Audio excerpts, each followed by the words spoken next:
Om.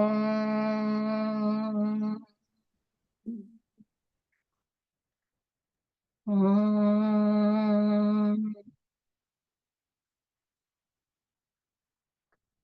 Om.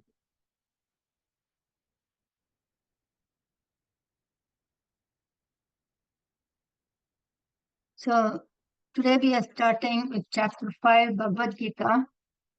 Bhagavad Gita we all know as an instructional manual for right living. The chapter name is Karma Sanyasa Yoga with 29 verses.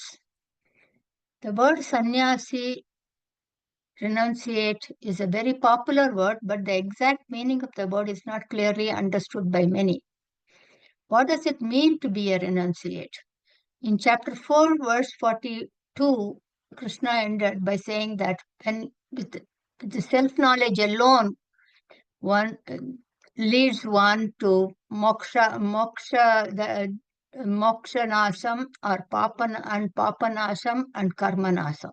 That is the destruction of delusion, destruction of the sins and demerits from the previous births and in the current birth.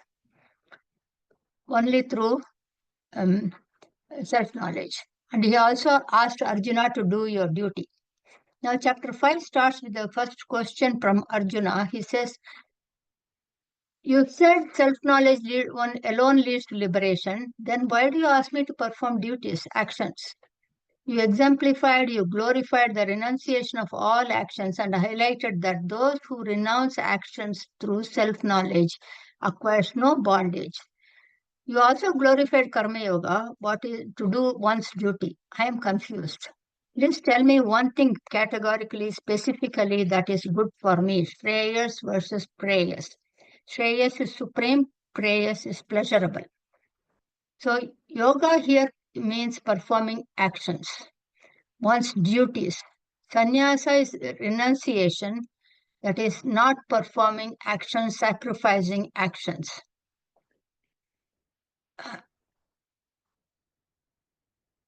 So let's first try to understand the exact meaning of sannyasa or renunciation as enunciated by Vedas, scriptures. What is renunciation? What do we renounce? According to scriptures, there are 4 stages of life, and it is referred as ashrama in Sanskrit. Ashrama means 4 stages of life. Brahmacharya, we all know this, brahmacharya, grahastha, vanaprastha, and sannyasa. So, brahmacharya is student life, academic, and grahastha is family life. Vanaprastha is retired life without any responsibilities. Sannyasa is a renunciate, could also be at home. Now, brahmacharya the focus is only on education, serving and respecting teachers and parents. Education here focuses on morals, values, self-discipline apart from academics. At this stage, as per scriptures, they are not supposed to get involved in politics or business or make money. Any type of attraction could distract the student from learning. Like we sacrifice our sleep at night to study. Also, we can avoid watching a movie or TV or something to study, right? So those things are distractions for a student to stay single-pointed focus in education. Second one is family lifestyle. These individuals have different duties. Every generation is a sandwich generation, I call. They need to take care of parents and children. These people who are in this stage of life, they definitely need to earn and share with 3 ashramas, the students, retired, and renunciates. They are also expected to do 5 different yajnas that we have seen in chapter 3. Deva yajna, Rishi yajna, Pitru yajna, Nara yajna, and Bhuta yajna. That is prayer to the Almighty, reading scriptures, respect, remember the deceased, and then help those who are in need, hunger or education, whatever it is. And then all planets, rivers, and plants, that is Bhuta yajna. Everything is made up of all the 5 elements. So once the children are adults, then at that point, entrust hand over the responsibilities and enter the third stage of ashram, which is vanaprastha.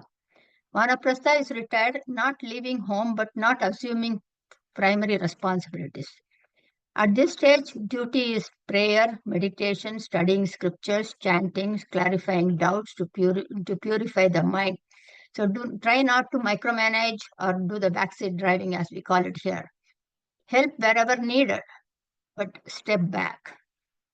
Then the fourth one is sannyasa asrama, secluded lifestyle. They also have specific duties to focus on scriptures.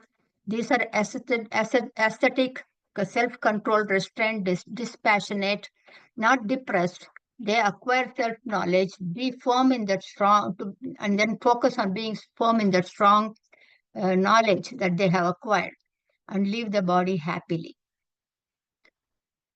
Veda also allows a person to move from stage 1 to stage 4. That is from brahmacharya to sannyasa. That is a fast track.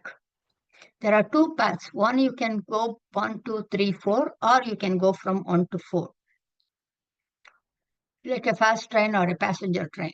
The fourth stage is sannyasa. That is a hermit lifestyle.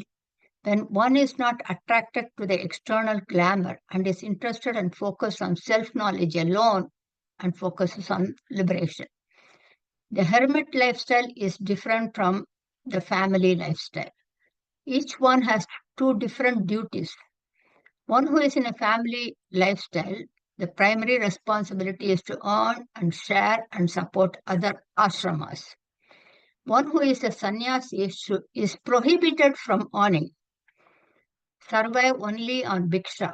Bhavati bhikshan dehi, we call it in Sanskrit. So at that point, what happens is your ego completely dissolves. You accept what you get, alms, right? Ego is conquering the ego. Living with family and secluded lifestyles, now you have seen this both, they cannot go together. Vanaprastha and sannyasi lifestyle. One is not better than the other. Duties of both are entirely different. In sannyasa asrama, that is in solitude, in secluded lifestyle, duties are to listen, contemplate, question, clarify doubts, get convinced, and stay firm in that conviction. Say a young person is drawn to a spiritual text, listens to talks, and is drawn to self-inquiry. His mental attitude or aptitude is towards self-knowledge. Such an individual seeks a guru, studies scriptures. For this, he is naturally inclined towards non-attachment, dispassion. This should not be construed as with indifference. He is not indifferent. He is just not interested. Like some are naturally not interested to eat chocolates, right? Whereas a diabetic patient restrains oneself from eating the chocolate. So one is natural inclination, the second is restraining oneself. Without this dispassion to the worldly glamour, one cannot enter stage 4. With a strong desire to know the self and a strong dispassion to the world outside, one takes sannyasa lifestyle, that is secluded lifestyle. Such an individual is not self-realized, but very serious about this path, and is called Vividisha Sannyasa. Vividisha means curious to know. He has not acquired self-knowledge, he is aiming for it, he is committed to it. He's in the process, that is work in progress, may have weaknesses, but drawn to self-inquiry. Scriptures define certain duties to such an individual: prayer, meditation, service to guru, purification of one's own mind without likes and dislikes, strengthens one's dispassion, learns from guru, realizes the self, and gets liberated. This is how we used to have in Gurukula those days, Vividisha Sannyasa. Then the second type of sannyasa is secluded lifestyle, when a person leads a family life after all the experiences of pain and pleasure in life. After years, he develops an interest towards the existence of life, inquiry, tries to understand the universal presence that operates this body. But he is unable to leave the family due to situations. His mind is pure, without likes and dislikes, learns, understands the self-knowledge. There is no need to leave everything and seek a secluded ascetic lifestyle to learn self-knowledge. There is no rule or restriction that is focused only, that it is only for men, or it is only to certain group of people, certain community. No such restriction, absolutely. Whoever has dispassion and curiosity to know the truth is eligible to realize the truth. This individual seeks a guru, learns from the guru, understands by listening, contemplating, get convinced. He or she can still be in a family environment, or if a condition arises that nobody is dependent on this person, and this person chooses to take the sannyasa lifestyle, that's okay. This is after gaining self-knowledge. If they want to continue to stay with the family after gaining knowledge, self-knowledge, that is also okay. And such an individual, such a lifestyle is called Vidvat Sannyasa. When we take the sannyasa after gaining the knowledge. So Vividisha sannyasa is to gain knowledge, gain self-knowledge, and to realize the self. Vidvat sannyasa is ascetic lifestyle after gaining self-knowledge.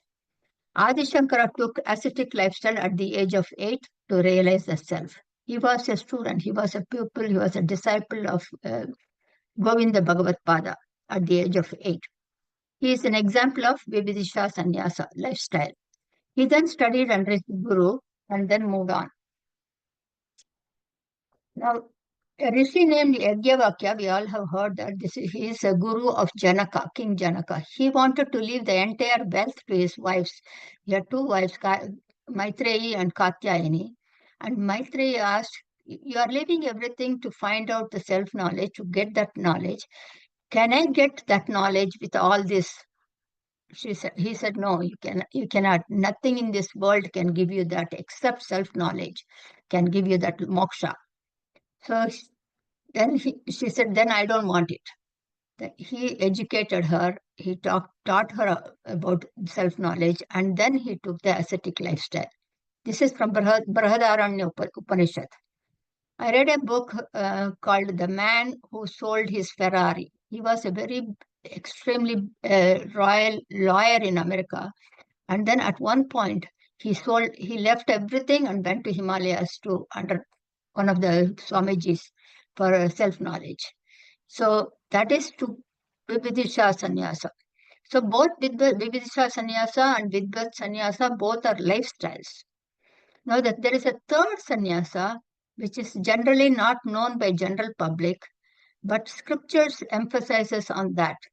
This is referred to as Jnana Karma Sannyasa, which is the title of chapter 4 that we have seen, action in inaction and inaction in action. In this context, sannyasa renunciation does not mean lifestyle, but the mental attitude. Karma sannyasa, renunciation of activities. Jnana Karma Sannyasa is renouncing the ownership of activities, actions. Renunciation are two types. One is the lifestyle, the other one is the renunciation with knowledge. There are two types of renunciations. So oftentimes we claim that I did this, I did help that person, I got that person married, this person got a job because of me, all those things. These are all ego, performed by the ego, not me. The ego is, you can refer to as edged God out. That is what ego means. So you are the tool, whatever it is. Once we gain this knowledge that I am akarta, I am the witness, I do not perform any actions. All actions are performed by this body, this mind, and this intellect. All actions are performed by. So this is not a lifestyle, this is a mental attitude, the knowledge.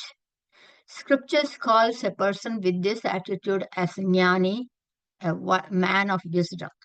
This is the state of mind one needs to be, whether he is a family person or a hermit. That is jnana karma sannyasa. If a hermit has not reached this state of mind, he is still bonded and not liberated. even as living as a sannyasi. So jnana karma sannyasa attitude is, I am that supreme presence, the witness of all drama activities of this body, mind and intellect and the world around me. Whether one is a hermit or one is in a family lifestyle. Stepping back and observing, be an observer, be a sakshi. So, 1 minute. So in jnana karma sannyasa, mindset attitude is in all vividisha sannyasa, vidvat sannyasa, and the third one. Now Arjuna is asking question, you are praising sannyasi and asking me to do my duty. Krishna did not refer to this lifestyle, but he talks about, he mentioned about the jnana karma sannyasa, which is a mindset. Once we are able to observe and realize that this inert body, mind, and intellect is acting and performing all activities, and I am the witness, that knowledge, that is seeing inactivity in activities, whether one is in a family lifestyle or in a hermit lifestyle.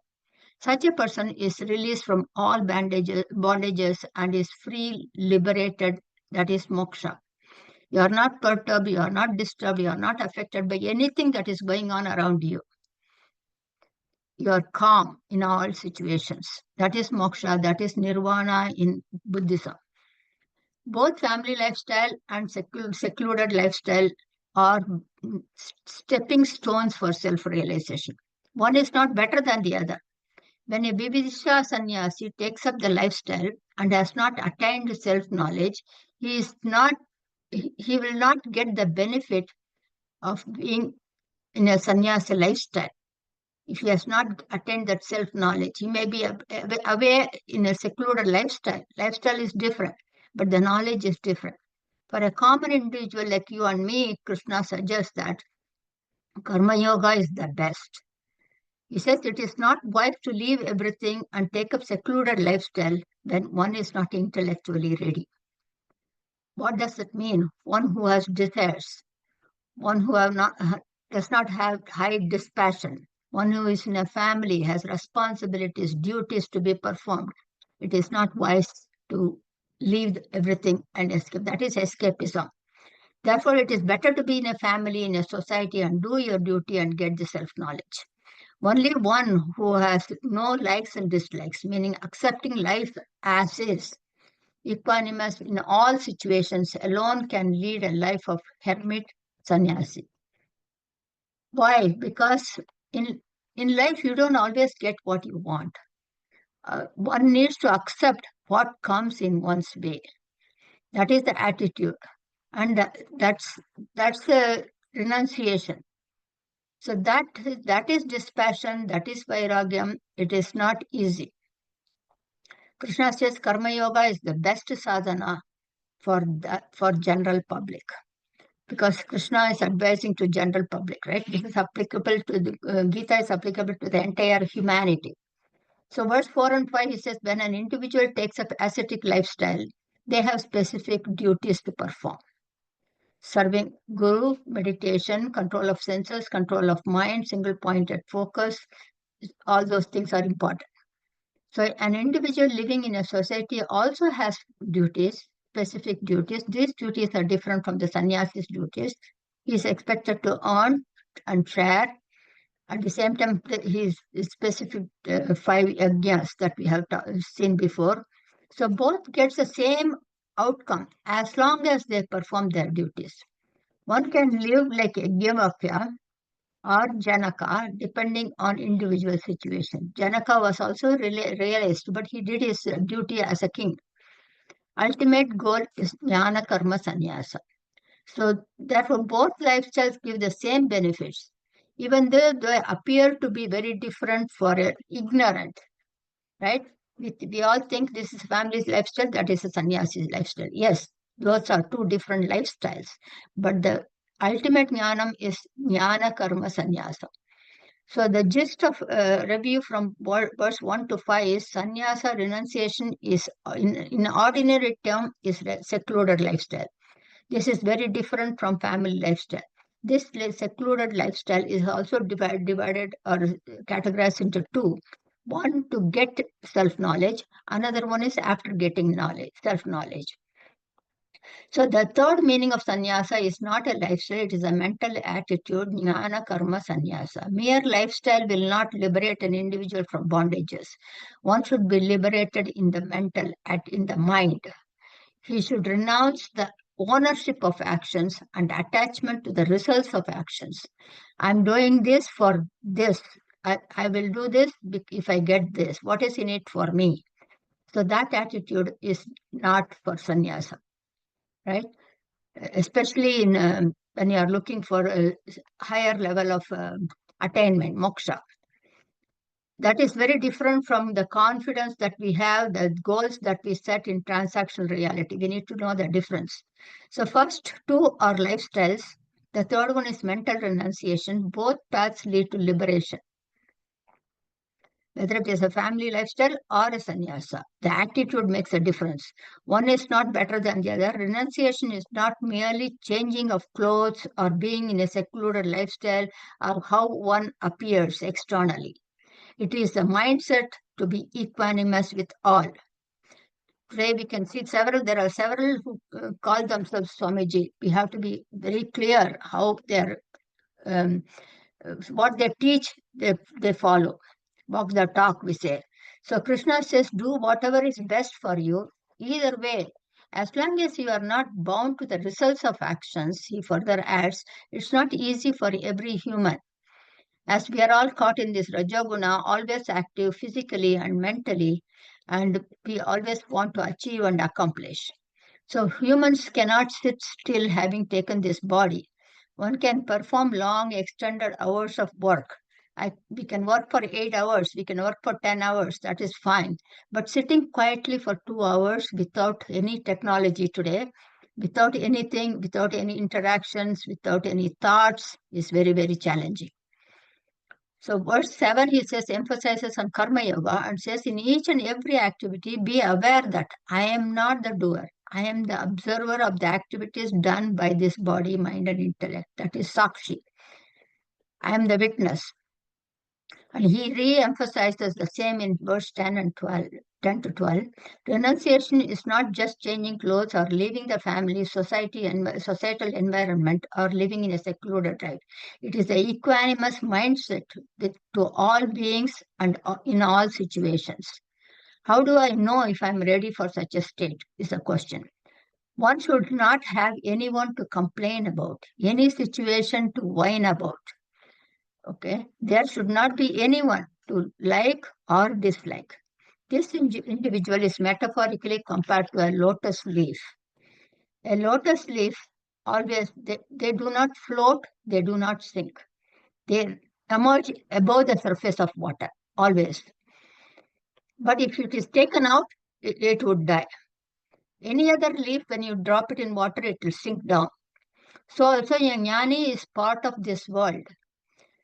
He is part of this world, yet is apart from this world. Is not affected, is not disturbed.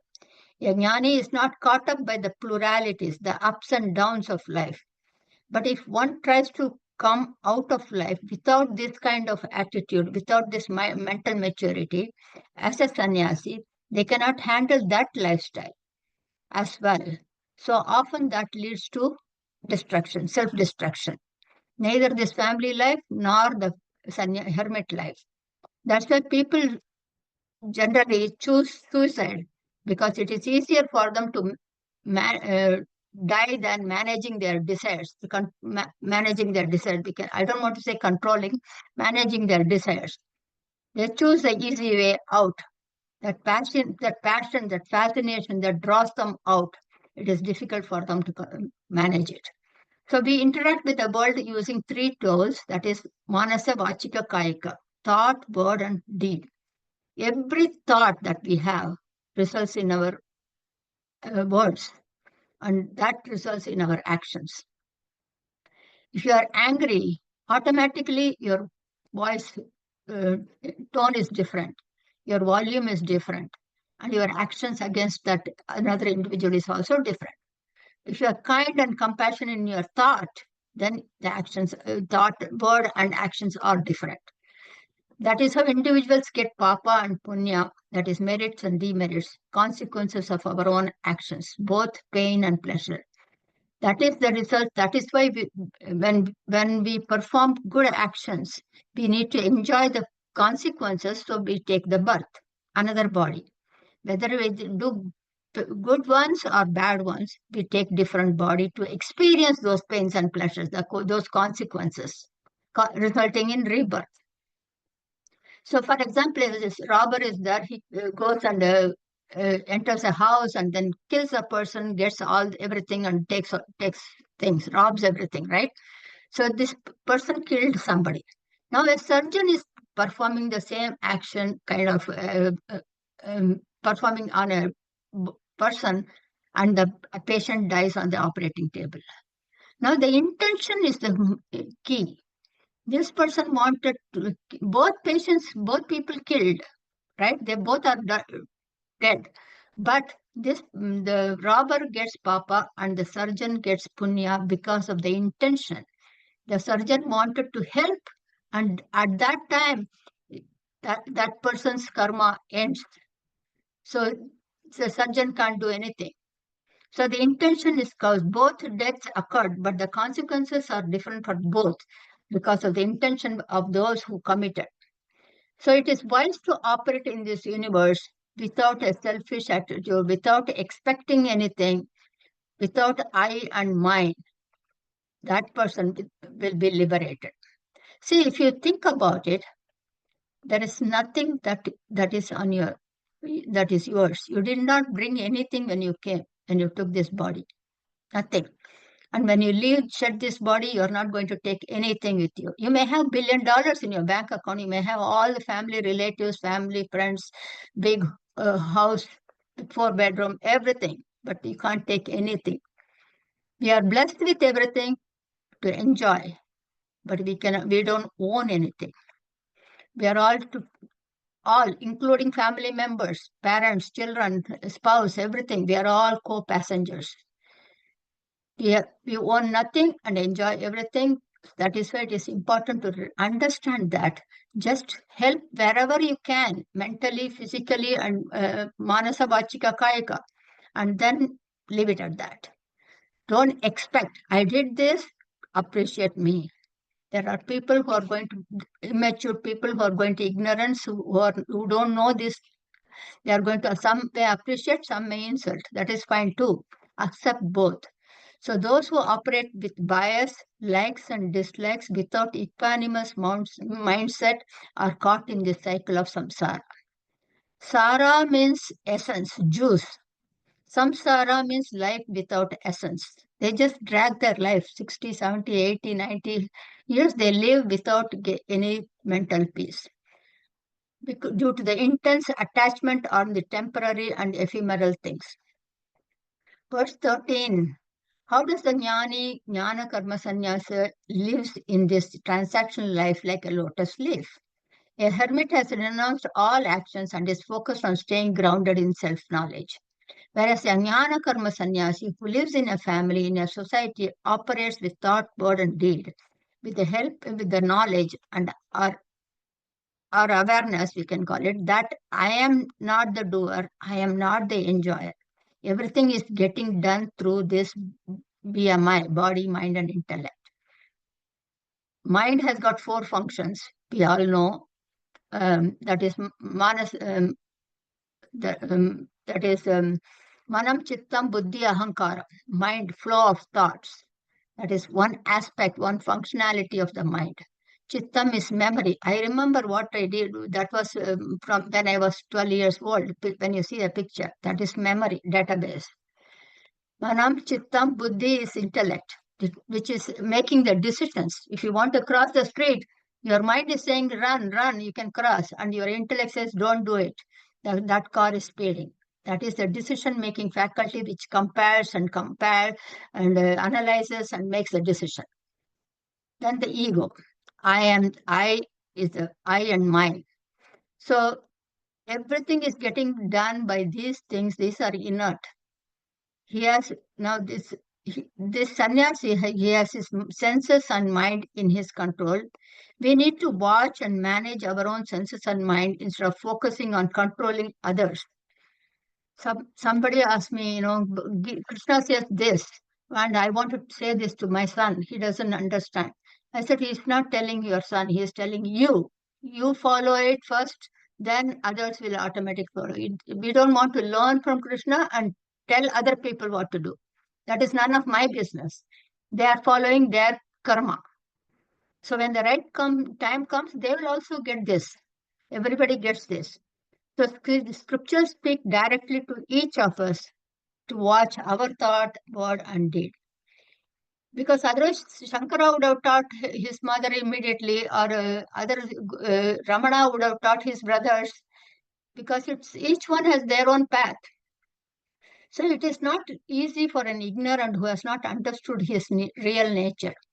On the other hand, an individual jnana karma sannyasi who operates without expecting anything in return knowing that who am I, he knows who am I, and is happy and contented in this location with 9 gates. Human body is with 9 gates. That is the symbolism of flute. Krishna's flute is got 9. So the flute doesn't sing, his music flows through the flute. So also everything is getting done through this body. I am not the doer. Everything is getting done through this body. A common man associates himself with body. I am Vijaya, I am so-and-so's parent, so-and-so's spouse, daughter, I am in this position, I do this, I do that. But everything is getting done with this BMI. That's all. I am not doing anything. I am the witness of this body's performance. A jnani sees this body as a place he resides, like a house. That's why we say body is the temple of God. He is the witness of this body and the world around, unperturbed, disturbed by the situation that is happening. That is self-knowledge. Generally, we humans keep performing actions as long as we are physically able. At one point in life, when we are old, 70, 80, we are just sitting there and we keep telling other people around to do what to do, what to do. Can you turn on that light? Can you turn off this fan? Can you get me a cup of water?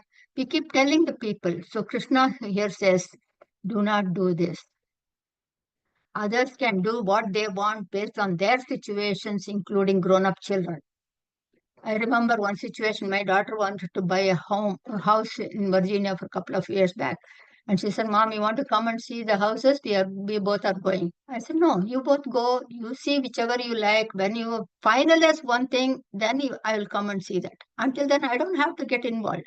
So don't get involved in everything, get entangled in all these unnecessary things.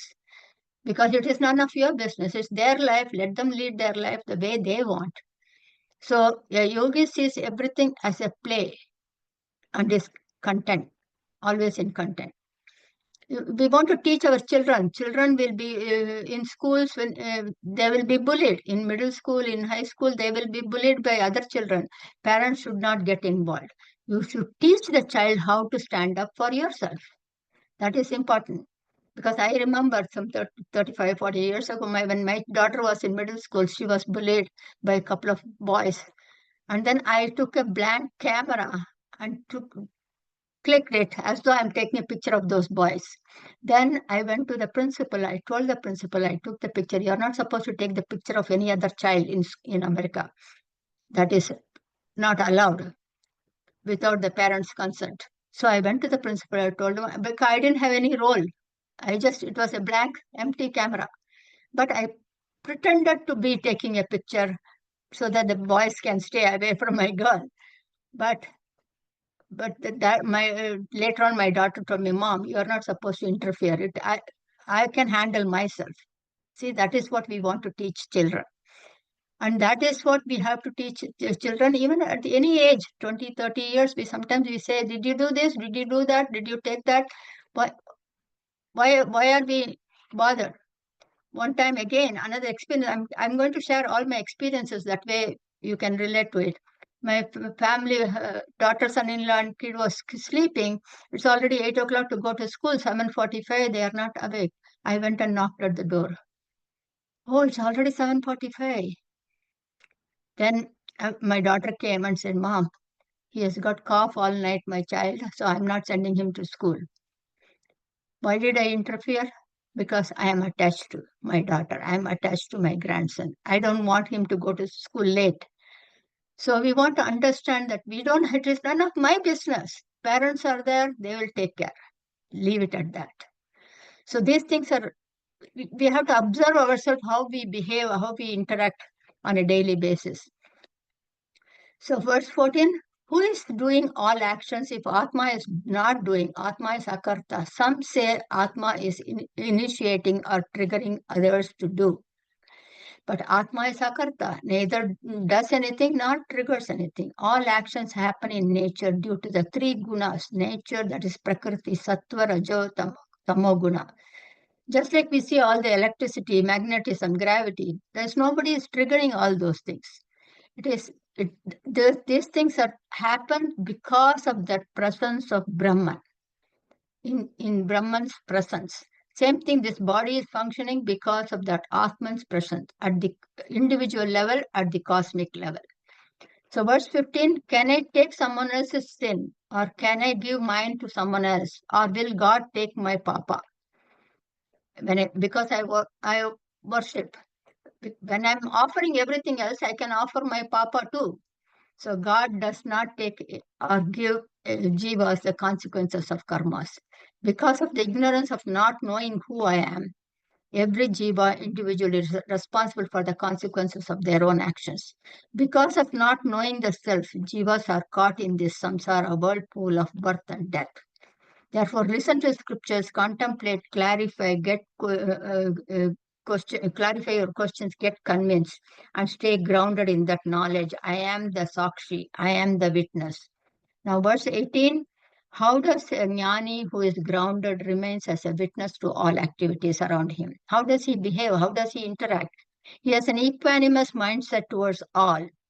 From the ones in verse 18, he says, from the ones who is highly knowledgeable, that is Vidya Vinaya Sampanne, that is one who is highly knowledgeable with scriptures, but at the same time is humble. And also, Gavi means cow, Shuni is a dog, an elephant, a dog eater to all beings. And ignorant has likes and dislikes, but Jnani sees them all with equanimous mindset. He sees no difference. There is a difference between analysis and synthesis. We often classify everything. We have multiple vegetables, but then each one has got its own name and taste and texture and everything, right? We classify them. But Jnani tries to bring everything together, synthesizes. That is seeing the unity in diversity. The differences are of the body, mind, intellect plane only. The one present that is a substratum in all knowing, humble, highly educated in scriptures is the same Atman in a cow, in a dog, in an elephant, and in a person who eats the dog, meat eater. So the sun shines, example he gives, and it is mentioned in Manisha Panchaka also, the sun shines in a holy river Ganges. It also shines in a dirty, stagnant water on the street. But the sun is not affected by either one, right? One is not glorified, one is not diminished. The sun neither becomes holy nor dirty. Such is the attitude of Jnani. A street light is not affected whether it is a wedding procession going on or a funeral procession going on. Same. So the mindset is important. Verse 20, even though a Jnani lives in this world, he is not affected by situations or other people's behavior, their statements, who are around him. This attitude is not easy for a common person. We get offended. Somebody says something, we get offended. Only with regular, consistent practice, one can evolve to that stage, gradually. Whether one is in a society or in secluded lifestyle, one can attain liberation with this mindset. The reason for all human sufferings is not knowing the true self. Who am I? Krishna emphasizes that in verse 21 to 23.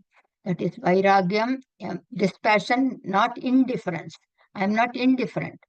There's a difference between dispassion and indifference. To experience this state of mind, whether one experiences, whatever one experiences through five senses, needs to be sacrificed. because all experience have duality, opposites, plurality. Every pleasure has a pain. So it does not restrict anyone to have any enjoyment. You can enjoy everything, but do not have cravings. I cannot do this without that. I cannot live without this person. I cannot live without that situation. They all give temporary pleasures, and those are the root cause of sorrows and sufferings. Pain is physical, sorrow is mental. Pain can be mitigated by medicine. Sorrows can be mitigated only by self-knowledge. That is the medicine. Now, verse 23, all our senses draw us towards objects. It is important not to fall into cravings. There's a Zen story that we can see in slide also.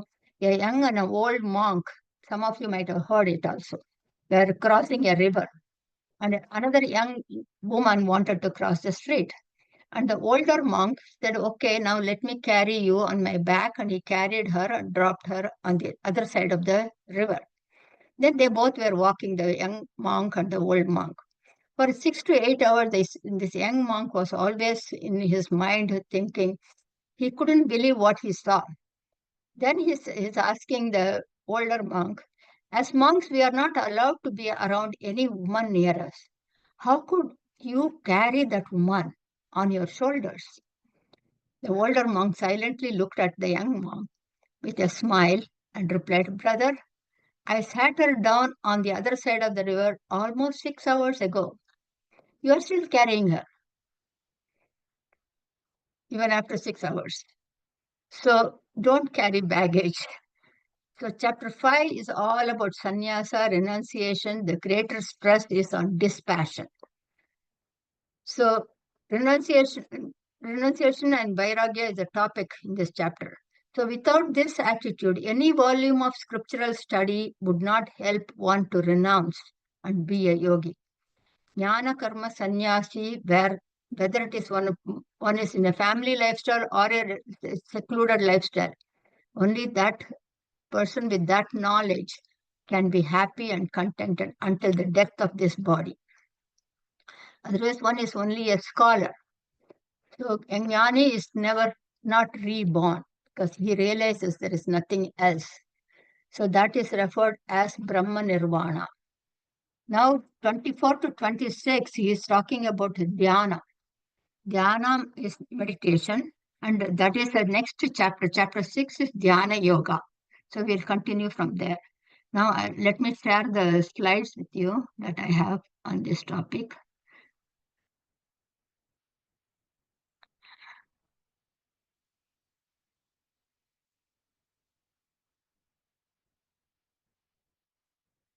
So, Jnana Karma Sannyasa.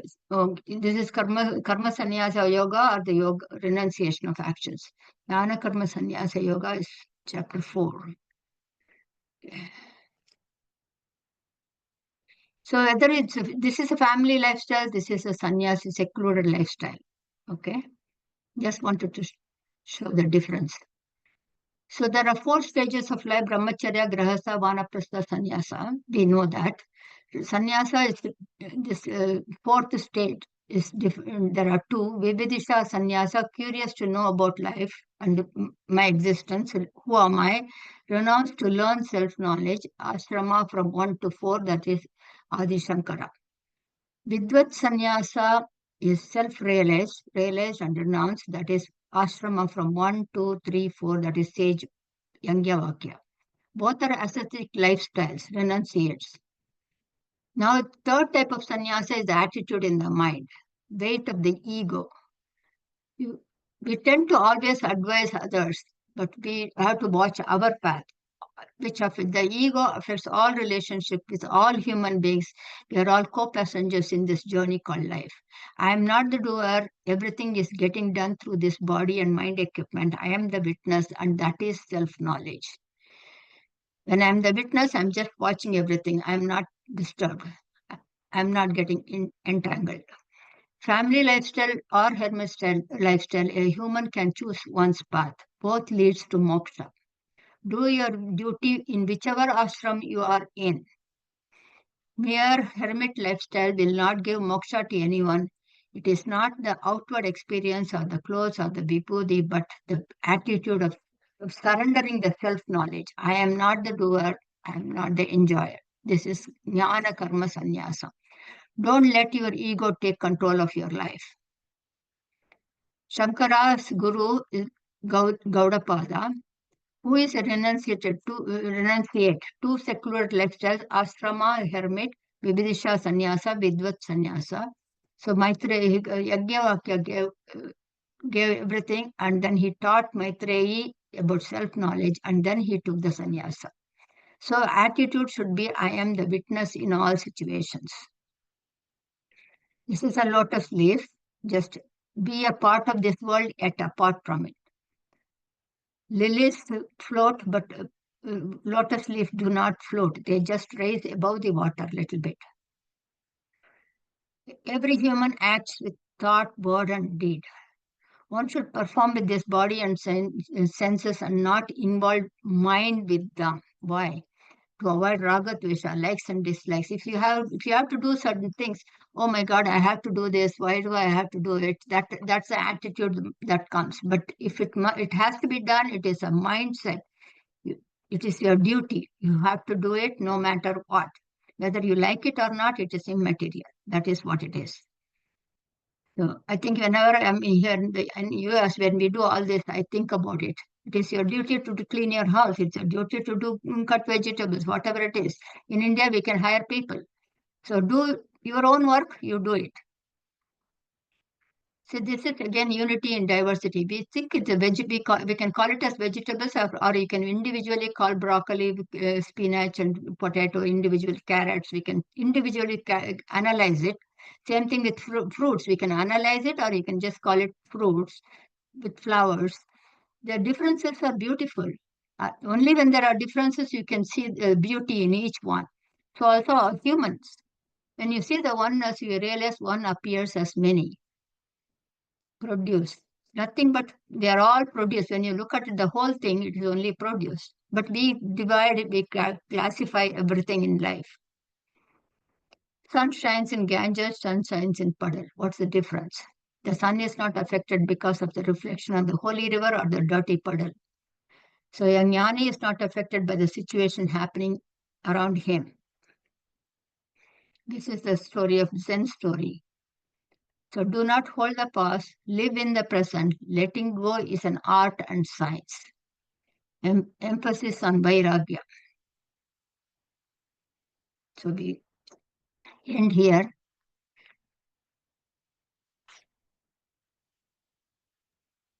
Om Shanti Shanti Shanti.